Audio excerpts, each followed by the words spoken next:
मित्रांनो, बिराजदार किचनमध्ये आपले सहर्ष स्वागत आहे। आज आपण आपल्या किचनमध्ये पॅटीस बनवणार आहोत। आपल्यासाठी लागणारे साहित्य आहे उकडून घेतलेले बटाटे,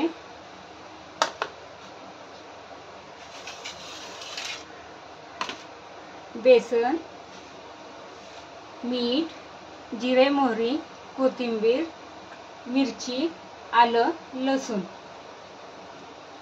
पहिल्यांदा आपण मिरची, आलं, लसूण हे मिक्सर मधून बारीक करून घेऊया।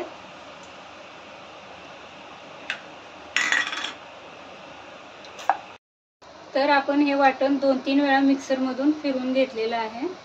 आपण बघूयात की पेस्ट तयार झाली आहे की नाही। तर आलं, मिरची, लसूण याची छान अशी पेस्ट तयार झालेली आहे। पहिल्यांदा आपण बेसन मिक्स करून घेऊयात। त्यासाठी 2 वाटी बेसन घ्यायचे।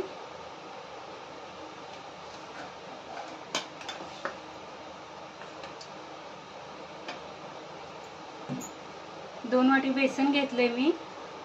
याच्यामध्ये आता आपण चवीनुसार मीठ, थोडंसं खायचा सोडा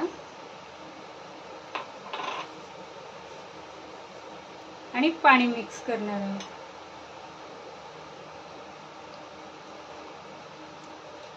आता हे मिश्रण आपण व्यवस्थित मिक्स करणार आहोत। बेसनाचं हे जे मिश्रण आपण तयार करत आहोत ते जास्त घट्टही व्हायला नको आणि जास्त पातळही व्हायला नको, अशा पद्धतीने आपण ते मिक्स करून घेत आहोत। बेसनचं मिश्रण आता तयार आहे।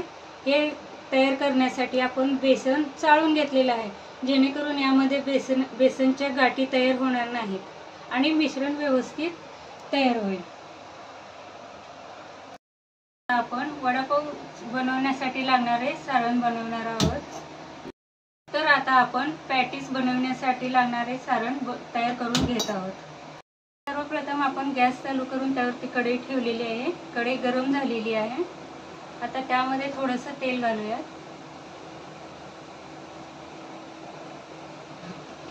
तेल हलकंसं गरम झाल्यानंतर त्याच्यामध्ये जिरे मोहरी, कढीपत्ता टाकूया। जिरे मोहरी चांगले तडतडू लागल्यानंतर याच्यामध्ये आपण तयार केलेली आलं, लसूण व मिरचीची पेस्ट मिक्स करणार आहोत। याच्यामध्ये थोडीशी हळद टाकायची आहे।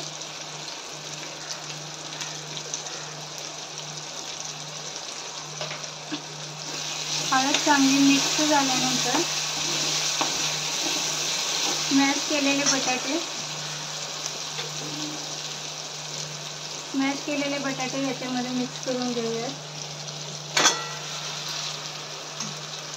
आता हे सारण व्यवस्थित मिक्स करून घेऊया।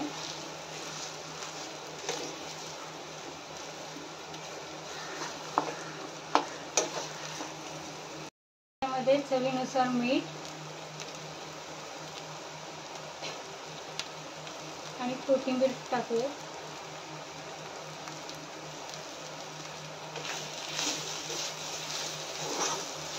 मिश्रण आणखी एकदा व्यवस्थित मिक्स करून घ्यायचं।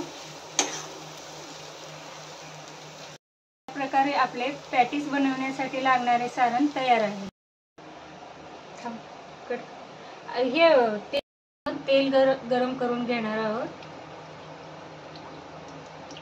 प्रथम आपण मिरची तळून घेणार आहोत। मिरची उडू नये यासाठी आपण त्याच्यावर एक प्लेट ठेवणार आहोत, जेणेकरून मिरची उडणार नाही। तळलेले आहेत ते आता आपण एका प्लेट मध्ये काढून घेऊया।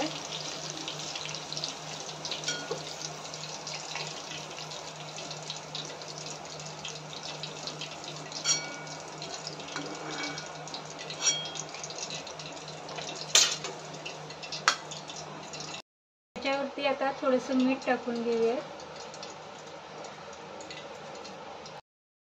पॅटीस बनवण्यासाठी आपण ब्रेड मधून कट करून घेणार आहोत। पॅटीस तुम्ही त्रिकोणाकार पॅटीस बनवण्यासाठी आपण ब्रेड मधून कट करून घेणार आहोत। पॅटीस तुम्ही त्रिकोण आकार किंवा आयताकार असे दोन्ही आकारामध्ये बनवू शकता, किंवा आहे त्या आकारातही तुम्ही बनवू शकता। याला आता आपण तयार केलेले सारण लावून घेऊया। सारण सर्व बाजूनी व्यवस्थित लावून घ्यायचे। दुसरे केलेल्या ब्रेडला अशा प्रकारे आपण सारण लावून घेतलेले आहे। आता याला आपण बेसनमध्ये डीप करून तेलामध्ये तळण्यासाठी सोडूया।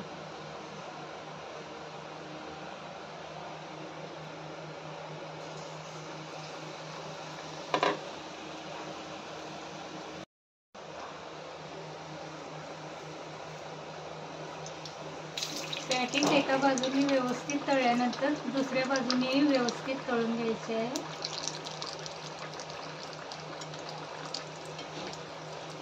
आपला पॅटीस छान असा लालसर कलर मध्ये तळून तयार आहे।